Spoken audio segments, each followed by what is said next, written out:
Last minute shakeup at 5:30 a.m., laundry situation not good. And when your focus is on helping your clients, it's easy to forget about yourself. But NASM knows trainers. Morning ride is okay. And staying in front of the day isn't always Nice as simple ride. as 1, What's 2, up? 3. So when the unexpected has you pressing pause, What's the latest on creatine? I'm going to get back to you on that. let NASM1 help you press play. Visit NASM.org to sign up for a membership today. You're listening to the Mindful Drinking Podcast with Derek Brown on the NASM Podcast Network.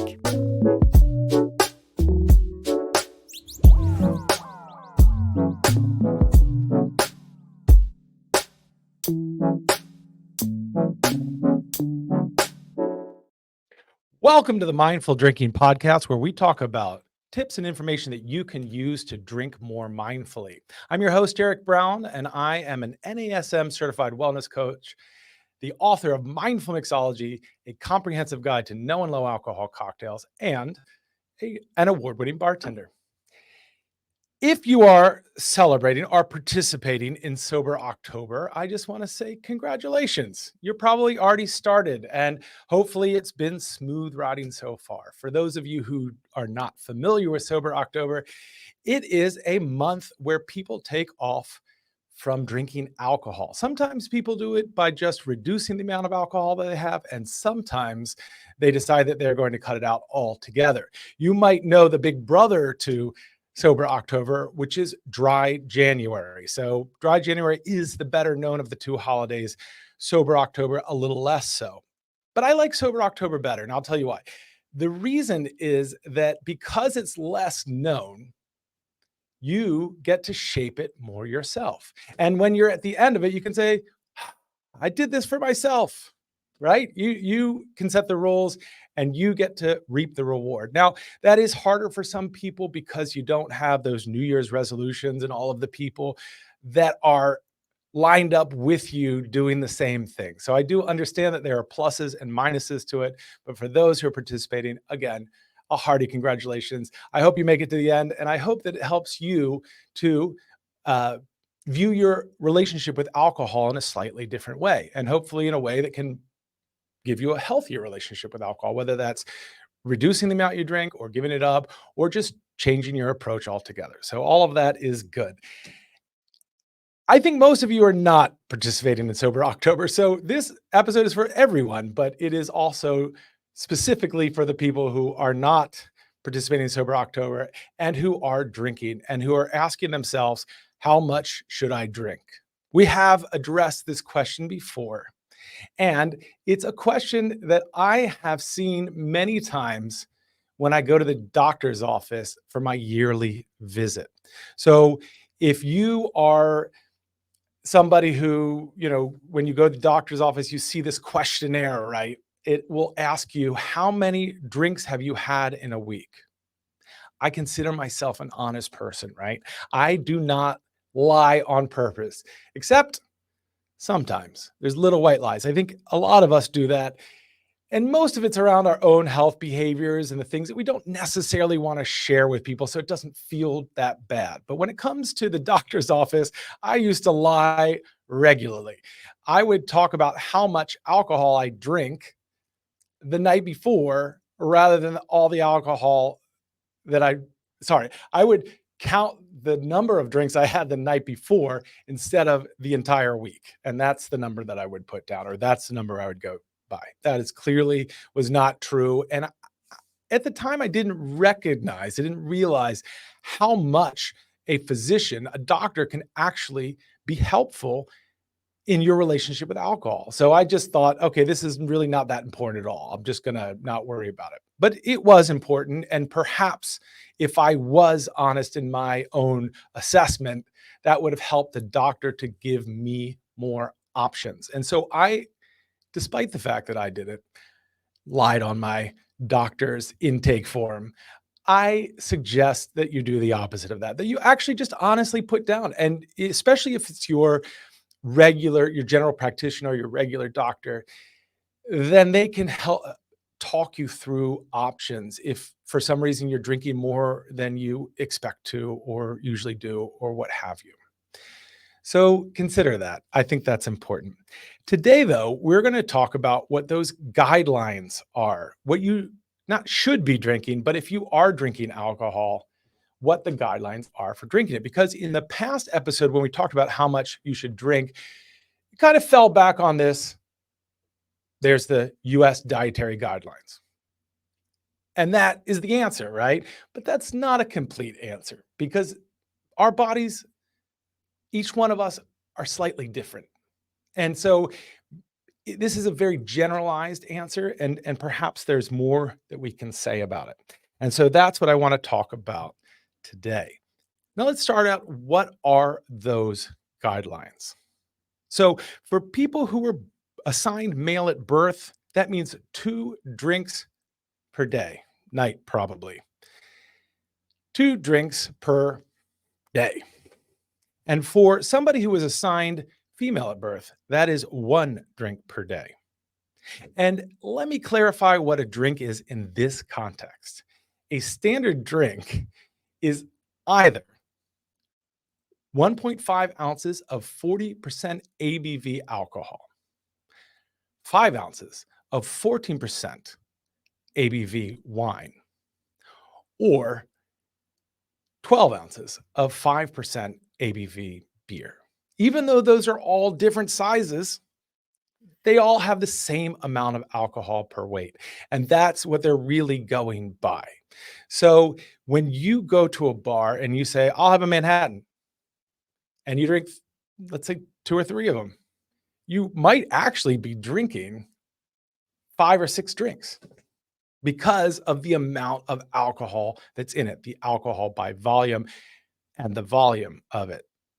So when we're talking about a standard drink, we do not mean just any drink that you have. It does mean those specific categories and those specific amounts. So I want to make sure that you know that, and I want to make sure that you recognize that when they're talking about that recommendation, that's what they mean. I also want to be clear that this is not a recommendation in the sense that you should drink alcohol. If you are currently not drinking alcohol or you're drinking less than that, the USDA guidelines are not suggesting that you should drink more. In fact, it's the opposite. They say if you haven't started drinking, don't do it now. Okay? If you don't drink, don't start drinking because of these guidelines. These guidelines aren't, in fact, recommendations for something you should do. They're recommendations of how you should hold the line.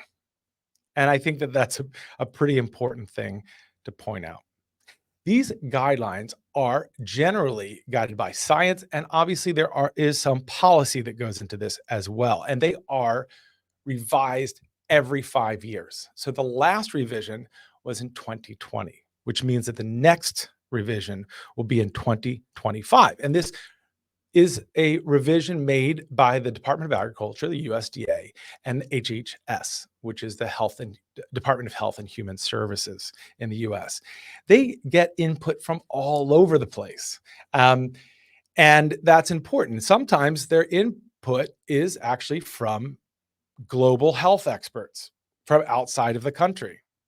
Sometimes that even draws some controversy because people want to make sure that these experts understand our particular situation. But in terms of a consensus on science and alcohol, it's really important that we take the whole picture. So when the World Health Organization or scientists from other countries, such as Canada, which has already revised their dietary guidelines, to say that no amount of alcohol is healthy, that we should take those into consideration. It's really important. Science doesn't change from country to country. Science is science. And it's certainly, different countries have different interests, and the United States should make the call within its own boundaries. But in terms of where it gets its information and science, I love that they open it up in some ways to other experts. So sometimes that's a little bit criticized, but to me, that's a bonus or a plus. We need to get as much science as we can to guide these guidelines. To guide the guidelines, we need global science. Now, Those guidelines, though, are a little controversial, as I mentioned, because they might change.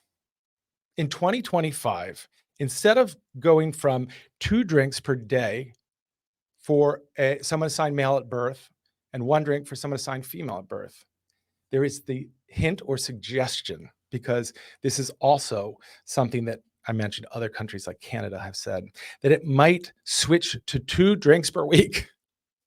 And that would really have alarmed my doctor in the past based on how many drinks I had.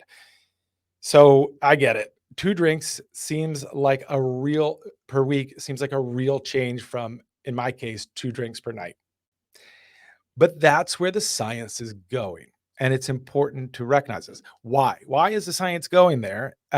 Probably the number one reason is the relationship of alcohol to cancers. Alcohol is a group 1 carcinogen, and it's linked to a number of cancers, including head and neck cancer, esophageal cancer, breast cancer, colorectal cancer, liver cancer. And for some of those cancers, the risk starts with the first drink. And so that is exactly why they're saying no amount of alcohol is healthy. But it is important to contextualize it and recognize that alcohol, like a lot of drugs, is dose dependent. And what dose dependent means is that the more you have, the more risk is involved. I mean, it's true of our lives too, right? You step out your front door, and every step thereafter you take increases your risk. And ultimately, every day, every minute brings new and more risks. We are born with only really one certainty in life, right? That it probably, likely will end at some point. And so, in that sense, every day is a risk. But I don't think that that means we should ignore these warnings, because when you drink at a heavy level, according to the CDC, it can reduce your lifespan by 26 years. Of course, there's also the health span, which is another part of it, right? It's not just how long we live, but how well we live. And so I think that is something to take into consideration with all of this. Heavy drinking can definitely, it's associated with 200 plus different diseases and injuries that could potentially reduce your life. And so I think that, and reduce your general health. With that in mind, though alcohol has no specific health benefits, you might have heard differently. You might even think that alcohol will make you live longer. I think that that's a persistent myth that is starting to be put to bed. You're listening to the Mindful Drinking Podcast, and my name is Derek Brown, and we are talking about the U.S. Dietary Guidelines for alcohol. And now I'm talking about your life, longevity. So I want to rewind just a little bit for those who are just, listening at this point. And that is that we're talking about how heavy drinking, without a doubt, can affect your health and lifespan. Moderate drinking is the thing that we're bringing into question. So alcohol is a group 1 carcinogen. It does affect different cancers, and it's pretty well established. And as you drink more, it increases. That's called dose dependency. But historically, there was an association with something called a J-shaped curve in terms of longevity and cardiovascular health. So it turns out that people who didn't drink were less healthy than people who drank moderately. And this is something called the French paradox. If you're old enough to remember 60 Minutes and Morally Safer, in 1991, there was an episode on 60 Minutes. It's a news show for those of you who don't know. And during this news show, Morally Safer had a French scientist talking about the fact that even though the French consume more oils and animal fats and things that should contribute to, or have been shown to contribute to cardiovascular disease, heart disease, in fact, they had less instances of cardiovascular disease. This is a real mystery. And this scientist and other scientists have associated that with drinking wine, and specifically a compound in wine called resveratrol, which is an antioxidant that offers some protective factors from cardiovascular disease. Resveratrol is in wine, and that was what led Morley Safer to hold up this glass in 1991 and say, perhaps the difference is in the inviting glass. Americans immediately went out and bought cases of alcohol, specifically wine, to try to gain the benefit of wine's health effect. And that led to this general halo around red wine being healthy for you. That has since been called into question. And one of the main reasons why is something called a sick quitter. And what that means is that somebody who had, maybe they have heart disease, maybe they have cancer, maybe they have other diseases, when they quit, they're counted as a non-drinker. So when they're added into the mix and you look at overall longevity, they're taking down the average, right? So they're making it seem, or made it seem, as though people who didn't drink were actually living less than people who had moderate alcohol. Nobody, by the way, is contesting if you drink a lot of alcohol, especially if you're engaging in problem drinking. That is going to undoubtedly reduce your life, right? The J. But the question is between moderate drinking and non-drinkers. And the sick quitter is one of the hypotheses why this J was so pronounced. As they've removed the sick quitters, they've recognized that there still is a perhaps moderate health effect from wine drinking, but that it was not significant enough to really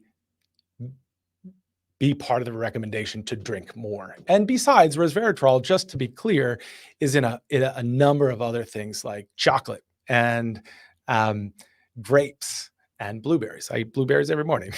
I do not drink wine every morning. And that helps, right? The resveratrol is known to help and have this protective factor. So you don't need to drink wine to have it.